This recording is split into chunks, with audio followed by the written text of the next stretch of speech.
What if money is not neutral? What if every coin you earn, every transaction you make, every desire you feed with wealth is silently reshaping your soul? Today we assume money is just a tool, morally empty, neither good nor bad. We blame people, not wealth itself. But nearly 1,000 years ago, one of the greatest minds in Islamic history made a disturbing claim. Money does not just reflect morality, it actively corrodes it. His name was Abu Hamid Al-Ghazali. He wasn't an economist in the modern sense. He didn't design markets or calculate GDP, yet his ideas strike deeper than most economic theories today. Because Al-Ghazali asked a question we still avoid. What does money do to the human heart? And here's the mystery. If his warnings were so clear, so precise, so prophetic, why does the modern world keep repeating the same moral collapse he predicted? Let's trace the story. Welcome to its financial history too.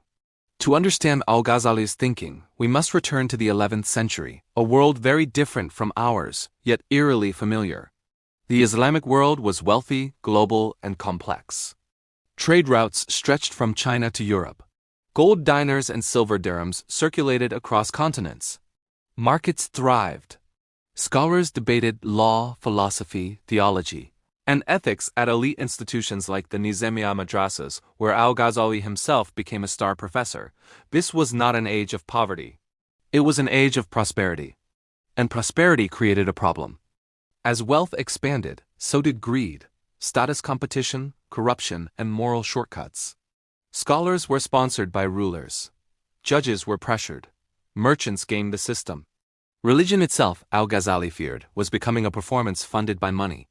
At the center of this system was currency, gold and silver, originally meant to serve society, now quietly ruling it. Al-Ghazali noticed something others ignored. Money had stopped being a means and had become an end. That shift, he believed, was fatal. Al-Ghazali's early life followed a familiar pattern. Rise through merit, success through intellect, honor through position. Born in 1058 in Tus, Persia, he mastered law, theology, and philosophy at an astonishing pace. By his early 30s, he was one of the most influential scholars in the Islamic world.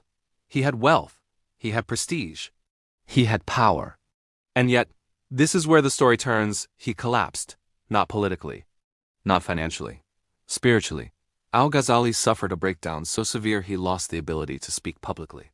He walked away from his prestigious post, his income, and his status.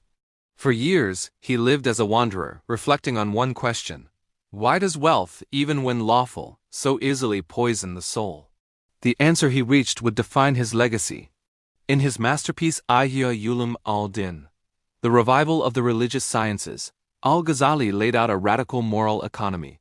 He argued that money itself is dangerous not because it is evil, but because it distorts intention. Money, he said, has no intrinsic value. Gold cannot be eaten.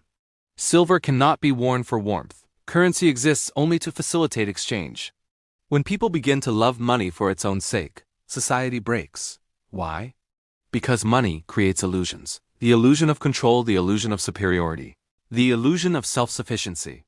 The richer a person becomes, Al-Ghazali warned, the more they forget their dependence on God and community. This is the origin of moral decay. As wealth concentrated, Al-Ghazali observed predictable effects. First came status obsession. People didn't just want comfort, they wanted distinction. Wealth became a way to signal worth. Then came ethical shortcuts. Small compromises justified by profit. Slight dishonesty excused by competition. Then came institutional corruption. Judges influenced by gifts. Scholars tailoring opinions to patrons. Charity becoming a branding exercise. None of this happened overnight. This is key. Al-Ghazali emphasized cause and effect. Moral collapse does not announce itself. It grows quietly, transaction by transaction, intention by intention. By the time society notices, the damage is already normal. Eventually, the system hits a breaking point. Al-Ghazali warned that when money dominates values, trust collapses. People no longer believe promises, contracts, or even religious authority. Why follow moral law when wealth rewrites rules? Why fear accountability when money buys immunity?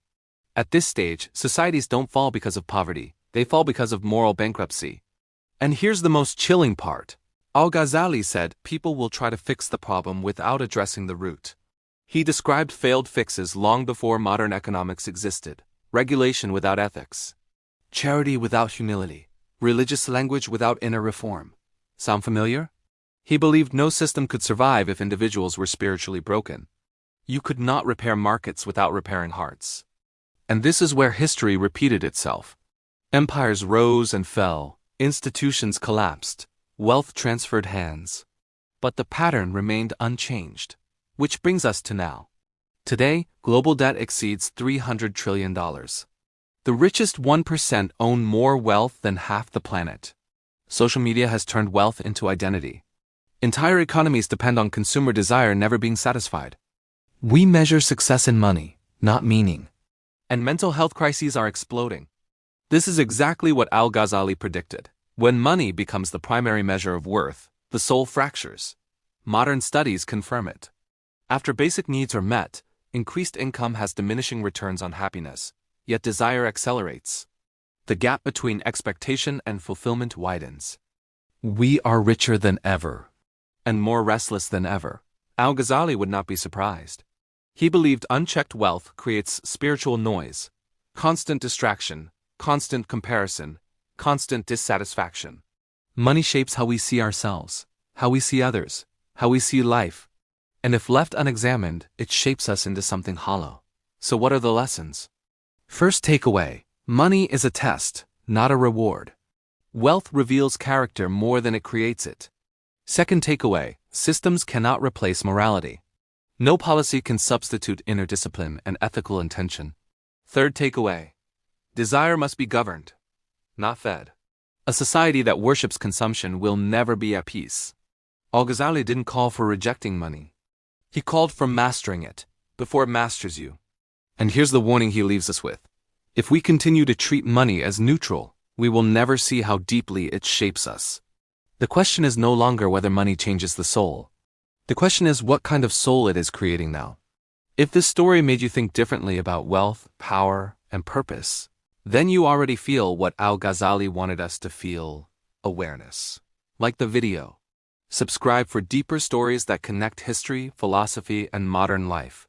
And ask yourself, before the next transaction, who is really in control, you or your money?